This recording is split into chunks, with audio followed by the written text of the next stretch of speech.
الحمد لله نحمده ونستعينه ونستغفره ونؤمن به ونتوكل عليه ونعوذ بالله من شرور أنفسنا ومن سيئات أعمالنا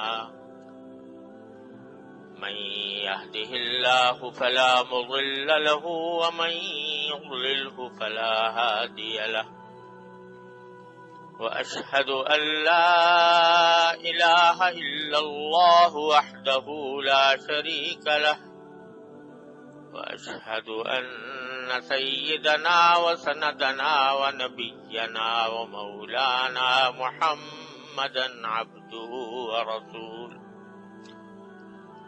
صلى الله تعالى عليه وعلى آله وأصحابه وبارك وسلم تسليما كثيرا أما بعد فأعوذ بالله من الشيطان الرجيم بسم الله الرحمن الرحيم إنا أعطيناك الكوثر فصل لربك وانحر إن شانئك هو الأبتر آمنت بالله صدق الله مولانا العظيم وصدق رسوله النبي الكريم ونحن على ذلك من الشاهدين والشاكرين والحمد لله رب العالمين۔ بزرگان محترم اور برادران عزیز،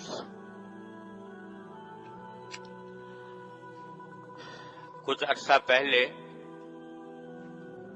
میں نے یہ سلسلہ شروع کیا تھا کہ قرآن کریم کی وہ سورتیں جو بکثرت نمازوں میں پڑھی جاتی ہیں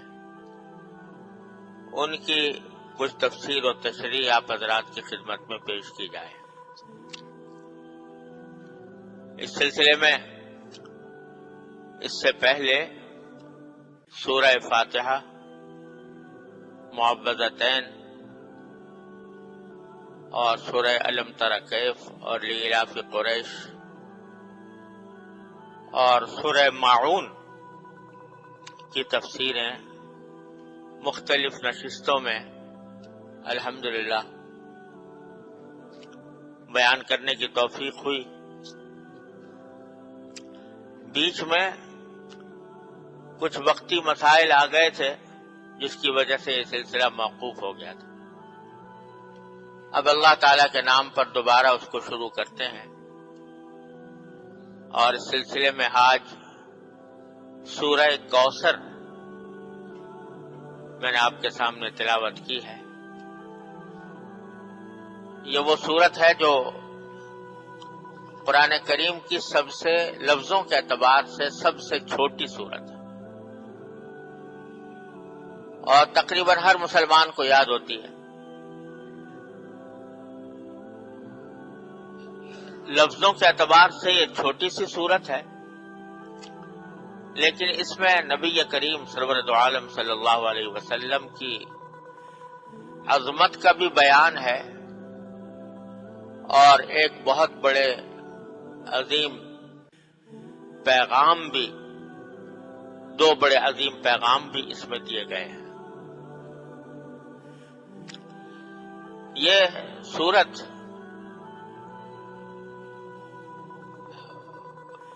ایک واقعے کے پس منظر میں نازل ہوئی، جس کا شان نزول یہ ہے کہ جب نبی کریم سرور دو عالم صلی اللہ علیہ وسلم کا نکاح حضرت خدیجہ الکبریٰ رضی اللہ تعالی عنہا سے ہوا تو ان سے آپ کی 4 صاحبزادیاں پیدا ہوئیں، اور ایک صاحبزادے جن کا نام قاسم آپ نے رکھا تھا وہ پیدا ہوئے، لیکن اللہ تعالیٰ کو یہ منظور تھا کہ حضور اقدس سرور دو عالم صلی اللہ علیہ وسلم کی لڑکیاں، آپ کی صاحبزادیاں، وہ تو الحمدللہ زندہ رہیں اور انہوں نے طویل عمر پائی، لیکن صاحبزادے بچپن ہی میں انتقال کر گئے۔ جب ان کا انتقال ہوا تو مکہ مکرمہ کے کافر لوگوں نے بڑی خوشی منائی، اور ان کے بعد سرداروں نے، جن میں سے ایک کا نام عاص بن وائل تھا، اس کے بارے میں روایات میں آتا ہے کہ اس نے کسی محفل میں یہ بات کہی کہ دیکھو حضور اقدس صلی اللہ علیہ وسلم کی کوئی نرینہ اولاد نہیں ہے، جو ہوئی تھی اس کا انتقال ہو گیا، تو آپ کی تو نسل ہی نہیں چلے گی،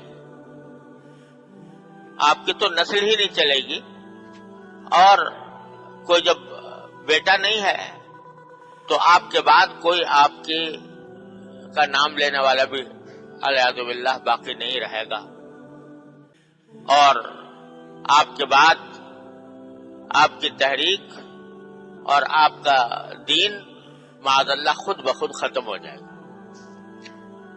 یہ اس نے ایک محفل میں یہ بات کہی، اور چونکہ اہل عرب کے ہاں صورت یہ تھی کہ کسی شخص کے بیٹا ہو تو بڑی خوش نصیبی سمجھتے تھے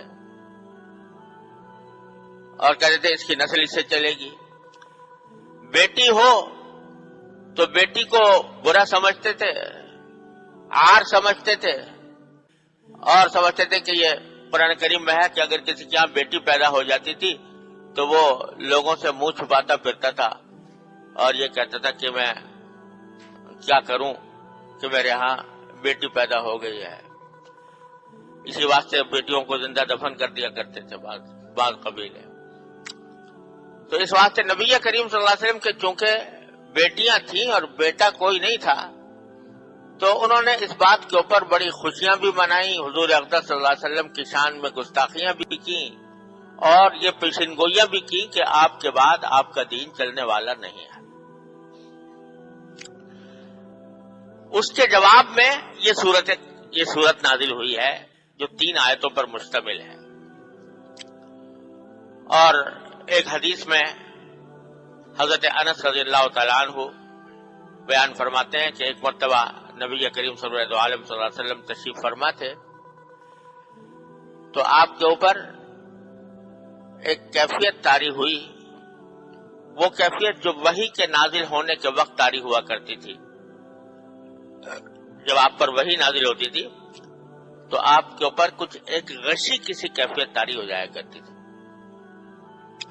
تو وہ کیفیت آپ پر طاری ہوئی، اور جب آپ سے وہ کیفیت دور ہوئی تو آپ نے تبسم فرمایا، مسکراتے ہوئے صحابہ کرام کو دیکھا۔ صحابہ کرام نے پوچھا کہ یا رسول اللہ آپ کس بات پر مسکرا رہے ہیں، کس بات پر خوشی کا اظہار فرما رہے ہیں؟ تو آپ نے فرمایا کہ ابھی ابھی مجھ پر ایک سورت نازل ہوئی ہے، اور پھر خود یہ سورت پڑھ کر سنائی صحابہ کرام، انا اعطیناک الکوثر فصل لربک وانحر ان شانئک هو الابتر۔ فرمایا کہ انا اعطیناک الکوثر، اے نبی صلی اللہ علیہ وسلم یقین جانو کہ ہم نے تمہیں کوثر عطا فرمائی ہے۔ فصل لربک وانحر، لہذا تم اپنے پروردگار کے لیے نماز پڑھتے رہو اور قربانی کرتے رہو۔ ان شانئک هو الابتر، یقین جانو کہ تمہارا دشمن ہی ابتر ہے، یعنی وہ ایسا ہے کہ اس کی نسل نہیں چلے گی، اس کا ذکر نہیں چلے گا۔ وہ جو کہہ رہا ہے کہ حضور اقدس صلی اللہ علیہ وسلم کی نسل نہیں چلے گی، تو حقیقت میں وہ دشمن ایسا ہے کہ اس کی نسل نہیں چلے گی۔ آپ کو تو ہم نے کوثر عطا فرمائی، اسی لیے اس سورت کا نام سورت الکوثر ہے۔ کوثر کے معنی کیا ہے؟ کوثر کے لفظی معنی عربی زبان میں ہے بہت بھلائی،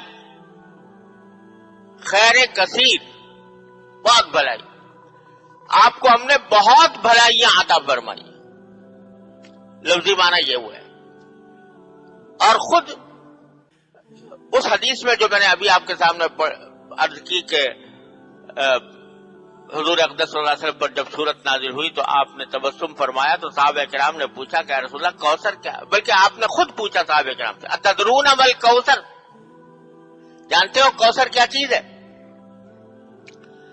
پھر خود ہی اس کی تشریح فرمائی کہ کوثر جو ہے وہ ایک نہر ہے جنت میں، اور اسی نہر سے ایک حوض نکلی ہے جس کا نام کوثر ہے، اور اس کے اوپر اتنے برتن پیالے ہوں گے پینے کے لیے جتنے آسمان کے ستارے، عدد نجوم السماء، جتنے آسمان کے ستارے ہیں اتنے اس کے اوپر برتن رکھے ہوں گے پانی پینے کے لیے. اور دوسری احادیث میں رسول کریم صلی اللہ علیہ وسلم نے اس کے بارے میں یہ بھی فرمایا ہے کہ اس کا پانی اتنا شفاف اور اتنا میٹھا ہوگا کہ دنیا میں آج تک کسی نے ایسا پانی نہیں پیا، اور وہ اتنی خوبصورت حوض ہوگا کہ دنیا نے آج تک اس کی کوئی نظیر نہیں دیکھی. وہ اس سے مسلمانوں کو رسول کریم صلی اللہ علیہ وسلم پانی پلائیں گے، نہر کوثر، حوض کوثر. یہاں یہ سمجھ لیں کہ نہر تو ہے جنت میں، نہر کوثر، اور یہ حوض کوثر جو ہے یہ میدان حشر میں ہوگی. جب لوگ زندہ کیے جائیں گے اور سب کو میدان حشر میں جمع کیا جائے گا تو آپ سب لوگ جانتے ہوں گے کہ اس وقت افراتفری کا عالم ہوگا، نفسی نفسی کا عالم ہوگا، گرمی شدید ہوگی، بے انتہا لوگ گرمی کی وجہ سے پریشان ہوں گے، پسینے میں شرابور ہو رہے ہوں گے.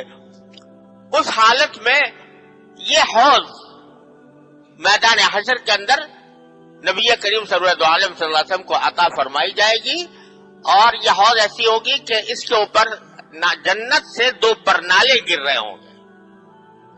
جنت کی جو نہر کوثر ہے اس سے 2 پرنالے گر رہے ہوں گے جو اس حوض کو بھر رہے ہوں گے، اور نبی کریم صلی اللہ علیہ وسلم اس میں لوگوں کو، اپنی امت کے لوگوں کو وہاں سے پانی پلا رہے ہوں گے. فرمایا کہ انا اعطیناک الکوثر، یقین جانو ہم نے تو تمہیں کوثر عطا کی ہے. کیا مانا کہ کہنے والے بدبخت یہ کہہ رہے ہیں کہ آپ کے بعد آپ کا نام لینے والا کوئی نہیں رہے گا اور آپ کی نسل نہیں چلے گی. ارے آپ کی نسل تو اس طرح چلے گی اور آپ کے نام لیوا اس طرح دنیا میں زندہ رہیں گے کہ جب حوض کوثر پر آپ کھڑے ہوں گے تو ریلے کے ریلے آپ کے متبعین کے وہ آ رہے ہوں گے آپ سے پانی پینے کے لیے، اور آپ ان کو پانی پلا رہے ہوں گے، حوض کوثر سے پانی پلا رہے ہوں گے. انا اعطیناک الکوثر. اسی حدیث میں رسول کریم صلی اللہ علیہ وسلم یہ بھی ارشاد فرمایا کہ میری امت کے جو لوگ ہیں وہ اس سخت گرمی کے عالم میں حوض کوثر پر آئیں گے اور پانی پئیں گے، اور جو شخص ایک مرتبہ پانی پی لے گا تو اس کے بعد اس کو وہ شدید پیاس کی تکلیف کبھی نہیں ہوگی، وہ ایسا پانی ہوگا. لیکن فرمایا کہ کچھ لوگ اس پانی کی طرف اور حوض کوثر کی طرف آ رہے ہوں گے تو میں دیکھوں گا کہ فرشتے ان کو پیچھے ہٹا رہے ہیں کہ پیچھے ہٹ جاؤ، یہاں نہیں آؤ. حالانکہ دیکھنے میں وہ میری امت کے لوگ ہوں گے، تو میں ان سے فرشتوں سے کہوں گا کہ یہ تو میری امت کے لوگ ہیں، پھر ان کو آپ کیوں حوض کوثر سے ہٹا رہے ہیں؟ تو اس کے جواب میں فرشتے کہیں گے کہ انک لا تدری ما احدثوا بعدک، آپ کو پتہ نہیں ہے کہ آپ کے دنیا سے چلے جانے کے بعد انہوں نے کیا کیا کام کیے تھے. انہوں نے کیا کیا کام کیے تھے. انہوں نے کوئی کفر اختیار کر لیا تھا یا نفاق میں مبتلا ہو گئے تھے. لہذا اگرچہ یہ آپ کی امت کے افراد تو ہیں، لیکن چونکہ یہ آپ کے بعد مرتد ہو گئے، کافر ہو گئے یا منافق رہے، اس واسطے ان کو اس حوض کوثر پر آنے سے روکا جا رہا ہے. اللہ تعالیٰ ہر مسلمان کو اس سے محفوظ رکھے. اللہ تعالیٰ ہر مسلمان کو وہاں پر حاضری کی توفیق عطا فرمائے. لفظ تو یہ ہے کہ تم نہیں جانتے، کہ آپ نہیں جانتے کہ انہوں نے آپ کے بعد کیا راستہ اختیار کیا تھا. یہ ڈرنے کا مقام بھی ہے. اللہ تبارک و تعالی ہم سب کو اس انجام سے محفوظ رکھے، اس کفر سے، اس شرک سے، نفاق سے، ایسی باتوں سے جو نبی کریم صلی اللہ علیہ وسلم کی حوض کوثر پر جانے سے رکاوٹ بن جائیں. بہرحال آیت کریمہ نے فرمایا انا اعطیناک الکوثر، ہم نے آپ کو یہ کوثر عطا کی ہے. اور یہ کوثر خود اس بات کی دلیل ہے کہ آپ کا نام قیامت ہی نہیں، قیامت کے بعد حشر و نشر میں اور پھر ہمیشہ ہمیشہ کے لیے آپ کا نام نامی برقرار رہے گا. کہنے والے ہزار کہا کریں کہ آپ کے بعد آپ کا نام لیوا کوئی نہیں ہوگا، لیکن ہم بتا رہے ہیں کہ ہوگا. انا اعطیناک الکوثر. پھر فرمایا فصلی لربک وانحر، دوسری آیت، کہ چونکہ ہم نے آپ کو یہ نہر کوثر دی ہے. اور نہر کوثر کا لفظ تو کے معنی تو خاص نہر کیا ہے، لیکن جیسے میں نے عرض کیا کہ کوثر کے لفظی معنی بہت بھلائیاں، بے شمار بھلائیاں عطا کی ہیں. ایسی بھلائیاں کہ قیامت تک آنے والے آپ کی تعریف و توصیف اور آپ کے فضائل و کمالات کا تذکرہ کرتے ہی رہیں گے. فصلی لربک وانحر، لہذا اللہ تعالیٰ کی اس نعمت کے شکر کے طور پر آپ اپنے پروردگار کے لیے نماز پڑھیے، وانحر اور قربانی کیجیے. کیونکہ اللہ تبارک و تعالیٰ نے اتنی بڑی نعمت آپ کو عطا فرمائی ہے کہ نہر کوثر بھی دی اور خیر کثیر بھی دی، بے شمار بھلائیاں آپ کو عطا فرمائی. تو اس کے شکریہ کے طور پر اللہ تبارک و تعالیٰ کا شکر ادا کرنے کے لیے آپ نمازیں پڑھیے اپنے پروردگار کے لیے اور قربانی کیجیے. مقصد یہ ہے کہ اپنے آپ کو اللہ تعالیٰ کی عبادت میں مصروف کر لیجیے. دشمنوں کے کہنوں کی پرواہ نہ کیجیے. دشمن جو زبان درازیاں کر رہے ہیں اس کی طرف دھیان نہ دیجیے. آپ تو اپنے کام میں لگے رہیے، اور وہ ہے اللہ تبارک و تعالیٰ کی عبادت. تو اس میں عبادتوں میں سب سے عظیم عبادت ہے نماز، لہذا نماز کا ذکر فرمایا. اور قربانی کا ذکر اس لیے فرمایا کہ کافر مشرک لوگ جو تھے وہ قربانیاں بتوں کے نام پر کیا کرتے تھے. قربانی تو وہ بھی کرتے تھے لیکن بتوں کے نام پر. یہ ہم بتوں کو خوش کرنے کے لیے لات کو، عزا کو، حبل کو، منات کو، جو انہوں نے اپنے اپنے بت بنا رکھے تھے، طرح طرح کے نام ان کے رکھے ہوئے تھے، ان کے نام پر قربانیاں کیا کرتے تھے. تو نبی کریم صلی اللہ علیہ وسلم کو تعلیم دی گئی کہ آپ اپنے پروردگار کے لیے، اللہ کے لیے قربانی کیجیے، تاکہ ان بت پرستوں کے غلط طریقے کے بجائے صحیح طریقہ آپ دنیا کے سامنے پیش کریں کہ قربانی تو بے شک برحق ہے، لیکن قربانی وہ اللہ کے لیے ہونی چاہیے. اسی لیے یہ سنت قرار دیا گیا ہے کہ جب آدمی قربانی کرے تو یہ کہے کہ ان صلاتی و نسکی و محیایا و مماتی للہ رب العالمین، میری نماز بھی اللہ کے لیے، میری قربانی بھی اللہ کے لیے، میرا جینا اور میرا مرنا بھی اللہ کے لیے، رب العالمین کے لیے ہے. تو دو باتیں اس آیت سے معلوم ہوئی، ایک تو یہ کہ جو بھی عبادت انسان کرے اس میں اللہ کے لیے، وہ اللہ کے لیے کرے، اپنے پروردگار کی کو راضی کرنے کے لیے کرے، اس میں دکھاوا نہ ہو، اس میں نام و نمود نہ ہو، اس میں ریاکاری نہ ہو، اللہ تبارک و تعالی کے لیے خالصتاً اللہ کو راضی کرنے کے لیے کرے۔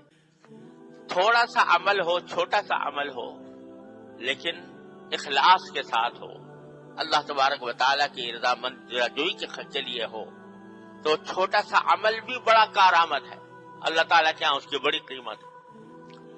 اور بڑا عمل ہو دیکھنے میں، لیکن اللہ کے لیے نہ ہو، دکھاوا مقصود ہو، نام و نمود مقصود ہو، شہرت حاصل کرنا مقصود ہو، یا دنیا کا کوئی اور مقصد پیش نظر ہو، تو اس بڑے سے بڑے عمل کی بھی اللہ تعالیٰ کے ہاں کوئی قیمت نہیں۔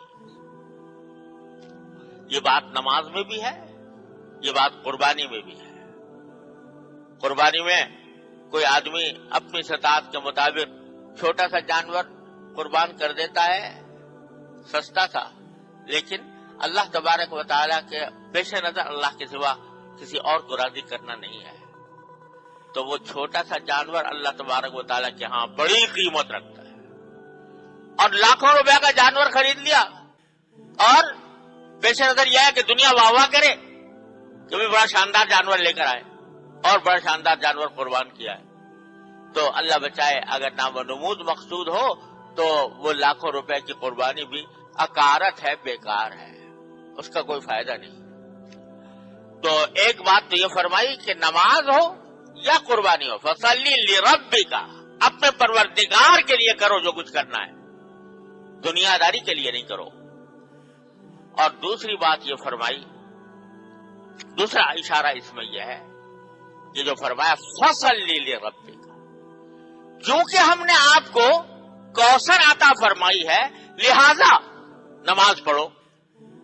یہ تعلیم دی جا رہی ہے کہ جب انسان کو کوئی نعمت حاصل ہو اللہ تبارک و تعالیٰ کی طرف سے، کوئی بڑی نعمت خاص طور پر حاصل ہو، تو اس کا شکریہ صرف زبان ہی سے نہیں بلکہ عمل سے بھی ہونا چاہیے۔ زبان سے تو چھوٹے سا، ہر وقت کوئی وقت ایسا نہیں ہے جس پر اللہ تبارک و تعالیٰ کی کوئی نہ کوئی نعمت انسان کی طرف متوجہ نہ ہو۔ ہم زندہ بیٹھے ہیں، یہی نعمت ہے۔ ہم صحت مند ہیں، اللہ تعالیٰ کا شکر ہے، کوئی بیماری نہیں ہے، یہ نعمت ہے۔ آنکھیں کام کر رہی ہیں، یہ نعمت ہے۔ کان کام کر رہے ہیں، نعمت ہے۔ زبان کام کر رہی ہے، نعمت ہے۔ اس سب چیزوں پر شکر ادا کرتے، زبان سے بھی کرتے رہو، اللہم لک الحمد ولک الشکر، اللہم لک الحمد ولک الشکر۔ لیکن جب کوئی بڑی نعمت حاصل ہو تو پھر اس کا شکر یہ ہے کہ اللہ تبارک و تعالیٰ کے لیے نماز پڑھو، شکرانے کے طور پر۔ یہ جو کہا تھا شکرانے کے نفل پڑے، فلاں فائدہ حاصل ہوا یا فلاں نعمت ملی، تو پہلا کام یہ کرنا چاہیے آدمی کو کہ جس مالک نے وہ یہ نعمت ادا فرمائی ہے اس کے حضور حاضر ہو کر کم از کم دوگانا شکر کا تو ادا کر دے کہ یا اللہ آپ نے اپنے فضل و کرم سے یہ نعمت ادا فرمائی، لہذا میں آپ کا شکر ادا کرتا ہوں اور شکر کے طور پر نماز پڑھتا ہوں۔ تو شکرانے کی نماز جو ہے یہ بھی ایک بڑی عبادت ہے، اور جس نعمت پر شکرانے کی نماز پڑھی جائے امید یہ ہے کہ انشاءاللہ اللہ تعالیٰ اس نعمت میں اور اضافہ فرمائیں گے۔ لئن شکرتم لأزیدنکم، اگر تم شکر ادا کرو گے تو میں تمہاری نعمتوں میں اور اضافہ کروں۔ شکر گزار بنو، اور شکر گزار بننے کا ایک بہترین طریقہ یہ ہے کہ جب کوئی بڑا فائدہ حاصل ہو، بڑی نعمت حاصل ہو، تو اللہ تعالیٰ کے سامنے نماز پڑھو۔ تو دوسرا اس آیت میں سبق یہ ملا کہ ہر نعمت پر، اچھی بڑی نعمت پر اللہ تعالیٰ کا شکر ادا کرنا چاہیے، اور شکر ادا کرنے کا سب سے بڑا طریقہ اللہ تعالیٰ کے حضور کوئی عبادت انجام دینا ہے، جس میں نماز سب سے اعلیٰ درجے کی عبادت ہے۔ پھر آخر میں فرمایا کہ ان شانئک هو الابتر، آپ تو اپنے کام میں مشغول رہیے، اللہ تعالیٰ کی عبادت میں مشغول رہیے۔ یہ جو کہنے والے کہہ رہے ہیں، آپ کا دشمن جو کہہ رہا ہے کہ آپ معاذ اللہ ابتر ہیں. ابتر کے معنی وہ جس کی نسل نہ چلے آگے. تو آپ کی نسل تو ایسی چلے گی جو دنیا میں کسی کی نسل اس طرح نہیں چلی ہوگی. اب تمہارا جو آپ کا جو دشمن ہے جو یہ بات کہہ رہا ہے وہ ایسا مقتول نسل ہے, اس کی نسل اس طرح ختم ہو جائے گی کہ اس کا کوئی نام لینے والا بھی باقی نہیں رہے گا. اب دیکھ لو کہ نبی کریم صلی اللہ علیہ وسلم کی نسل تو اللہ تعالی نے اس طرح چلائی کہ نسبی نسل بھی چلی, اگرچہ بیٹیوں کے ذریعے چلی.